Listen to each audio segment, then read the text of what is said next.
Você não vai acreditar no que os peritos da Justiça Argentina acharam dentro do celular do amigo do presidente Javier Milei. É um bilhete apagado, recuperado tecnicamente, combinando 5 milhões de dólares em troca do apoio do presidente a um negócio de criptomoeda. E tem uma parte tão absurda, tão ridícula, que parece roteiro de filme ruim. Mais de $1 milhão desse dinheiro simplesmente foi parar na conta de um aposentado de 78 anos. Isso mesmo, galera, um aposentado de 78 anos. Mas calma que eu vou te contar tudo do começo, com os fatos, inclusive o que a revista Fórum e os jornais argentinos simplesmente acabaram de revelar sobre o processo que 30 vítimas abriram ontem contra o Javier Milei. Galera, fica comigo até o final, porque esse vídeo vai te deixar de queixo caído. Com certeza, galera, esse tipo de coisa não pode ficar em silêncio, precisa ser exposto. Galera, já se inscreve no canal, ative as notificações e já deixa o like. Galera, se você já acompanha o canal, você já sabe muito bem o que foi o escândalo da moeda Libra. Mas para quem tá chegando agora, eu vou simplesmente resumir para você. Em 14 de fevereiro de 2025, o presidente da Argentina ele publicou no perfil oficial dele, na rede social X, a divulgação de uma moeda digital que, segundo o texto, ia financiar os pequenos empreendedores do país. Junto com a publicação, vinha aquele quadradinho de leitura para você apontar a câmera e já comprar na hora. Nós não estamos falando, galera, de um erro ali de comunicação ou até mesmo de uma opinião mal colocada. Nós estamos literalmente falando do chefe de Estado colocando a conta oficial da presidência a serviço, é claro, de um investimento privado que acabou despencando mais de 95% poucas horas depois e simplesmente deixou milhares de famílias no prejuízo. Galera, o financiamento para os pequenos negócios simplesmente não existiu. E ontem, dia 4 de agosto de 2026, 30 dessas pessoas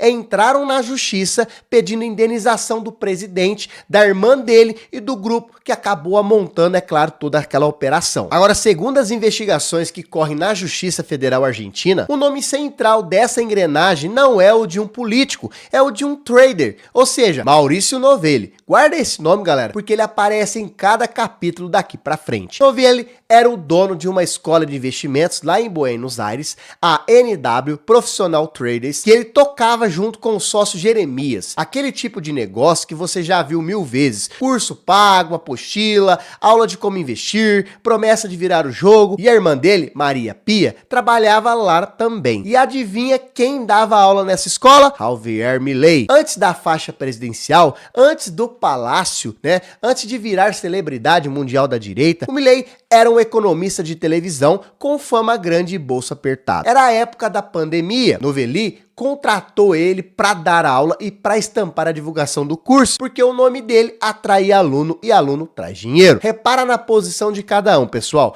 O empresário pagava, o político recebia e isso nunca se inverteu de verdade. Quando Milei chegou à presidência, Novelli não sumiu do mapa, pelo contrário, ele grudou, né? Se aproximou do núcleo mais fechado do governo, principalmente da irmã do presidente, que é a Karina Milei, que hoje está ocupando a Secretaria-Geral da Presidência e, na prática, é a posição mais forte do país depois da dele. E aí o papel de trader acabou mudando de vez. De acordo com o jornal espanhol El País, Novelli passou a atuar como uma ponte. Aquele sujeito que acaba abrindo a porta ali do gabinete presidencial para empresário interessado em negócio e cobra por isso, com contas que chegavam a milhões de dólares. Boa parte paga em ativos digitais. E antes que alguém diga que isso é conversa de oposição, tem material, galera, dentro do processo, nos áudios recuperados do celular dele, Novelli aparece dando ordem para uma funcionária, quanto sacar,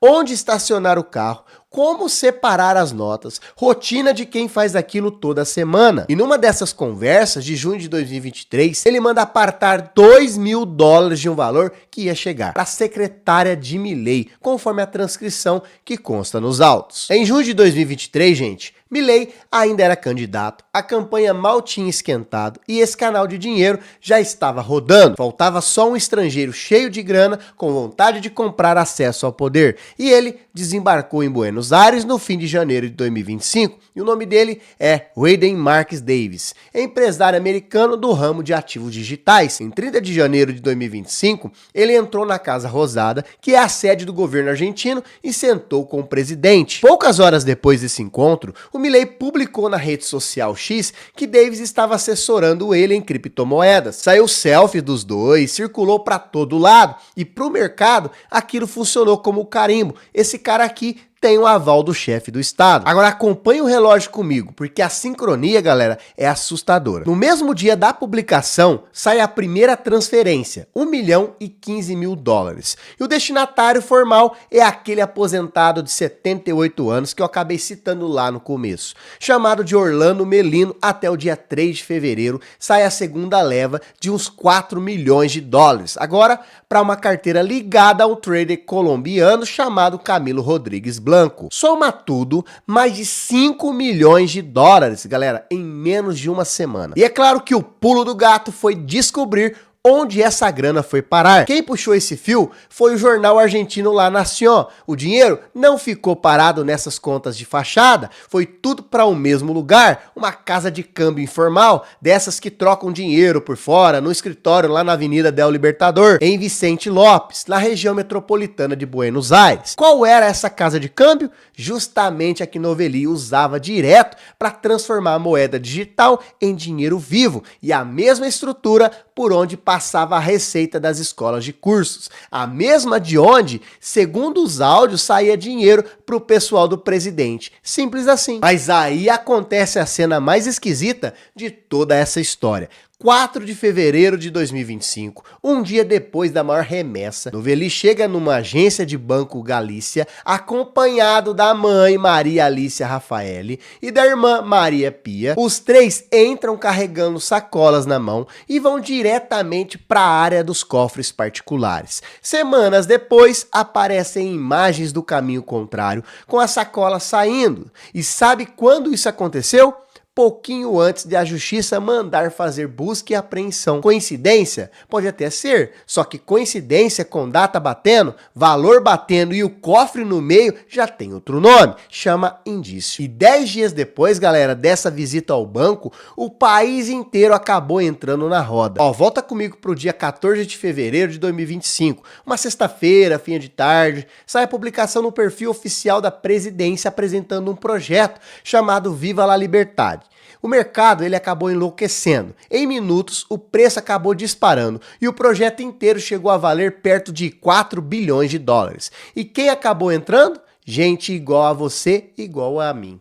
Motorista de aplicativo, aposentado dono do mercadinho, gente que não entende nada de tecnologia e nem precisava entender, galera, porque o presidente da República já tinha colocado a cara ali. Meia hora depois do pico, começou a venda em massa e quem vendeu, segundo as próprias análises de mercado, foi principalmente quem já estava por dentro. O grupo que segurava a maior fatia das fichas desde antes de qualquer publicação. Levantamentos estão apontando que uns 80% do total estava na mão de pouquíssima gente. Sem ninguém comprando do outro lado, o preço despencou e voltou para o chão de onde saiu. 5 horas foi só o tempo que a publicação ficou no ar antes de ser apagada. O estrago, segundo o levantamento do The New York Times, em cima dos registros públicos das transações, foi de pelo menos $251 milhões.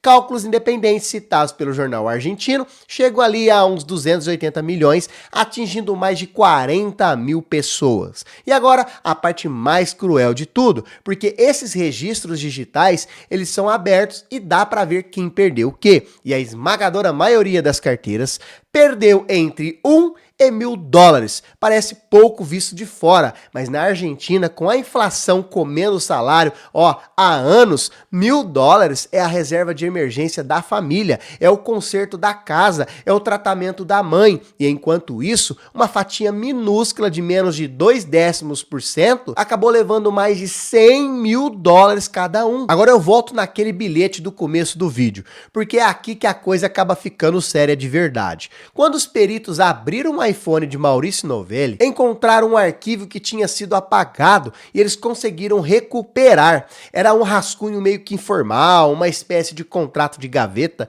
com pagamento parcelado, liberado conforme as metas fossem batidas. E tinha ali um item bem específico, $1,5 milhão de dólares em dinheiro vivo ou em fichas digitais, no exato instante em que o Milei anunciasse Redden Davis como assessor dele. Agora acompanhe o calendário bem devagar comigo, galera. Milei anunciou Davis como assessor no dia 30 de janeiro. As transferências de dinheiro simplesmente começaram no dia 30 de janeiro.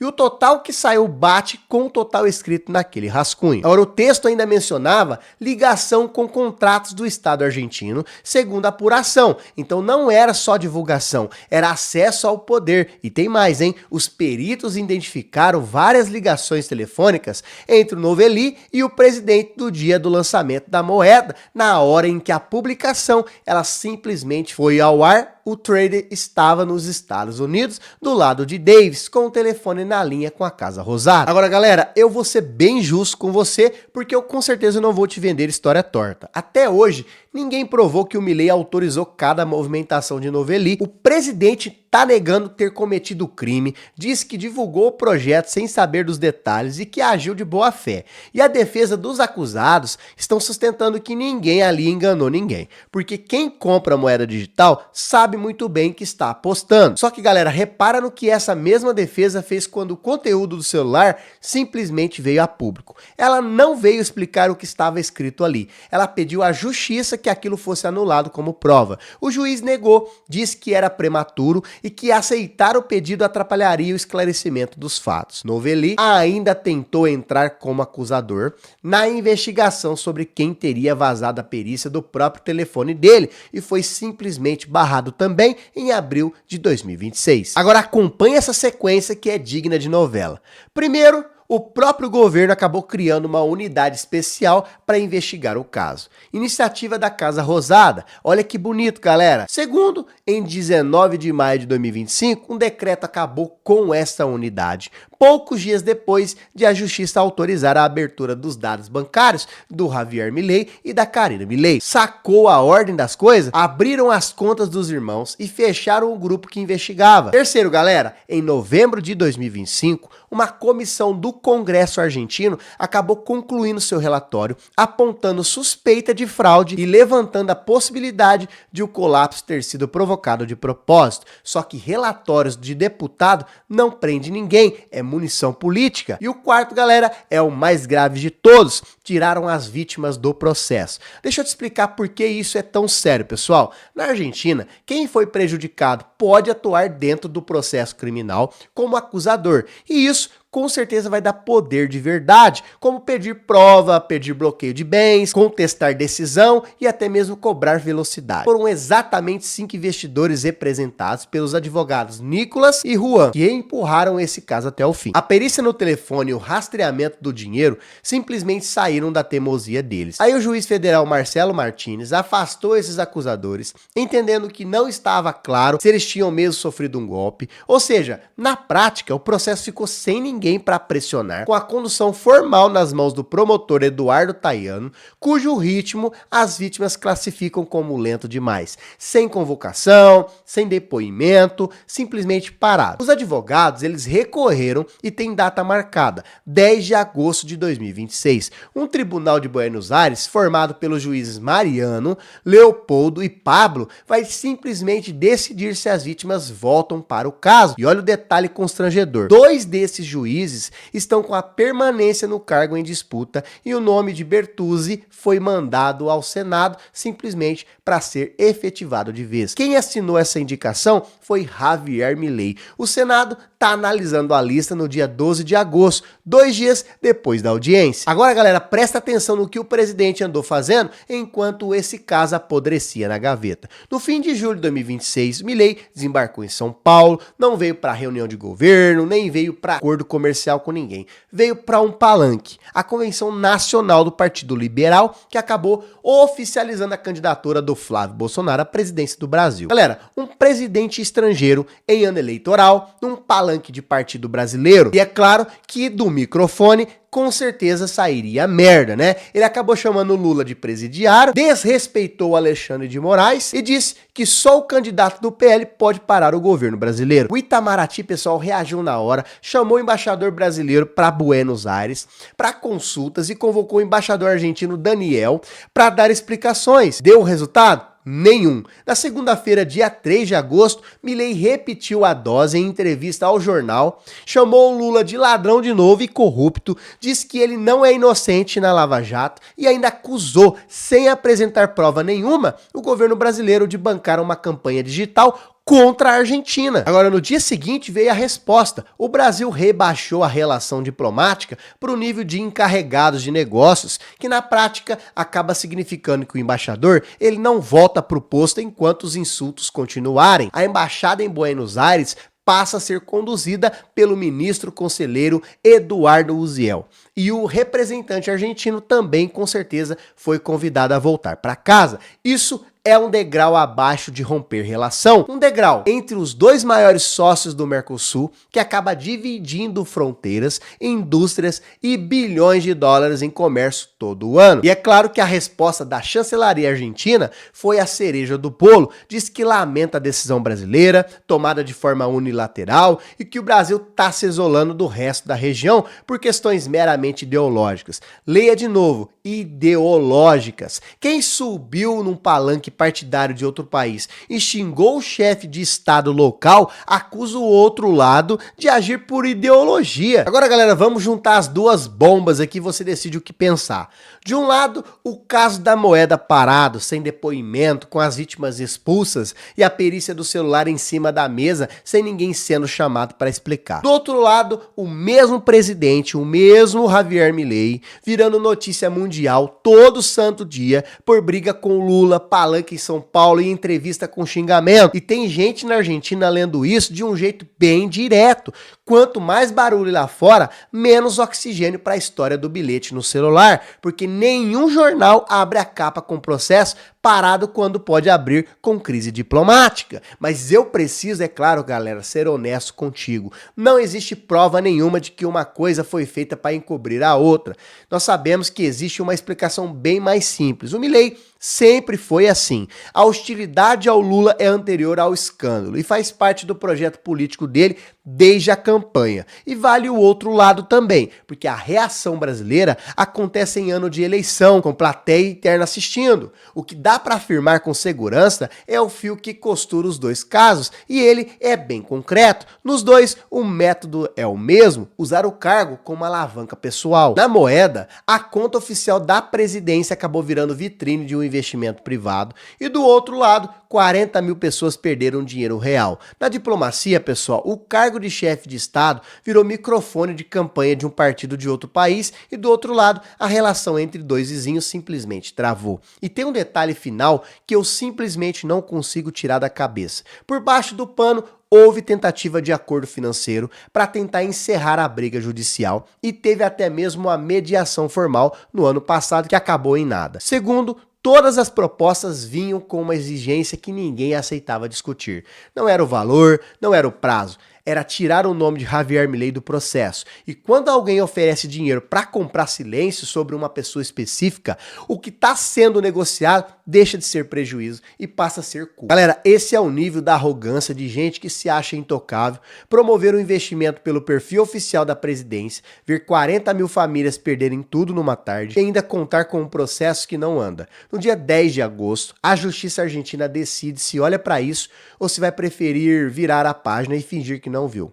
Anota essa data, galera, porque eu volto aqui para te contar no que deu. Agora, pessoal, se esse vídeo abriu seus olhos, compartilhe agora, deixe seu like e sua opinião nos comentários. Não se esqueça de hypar o vídeo e seja membro para receber materiais exclusivos. Até o próximo vídeo!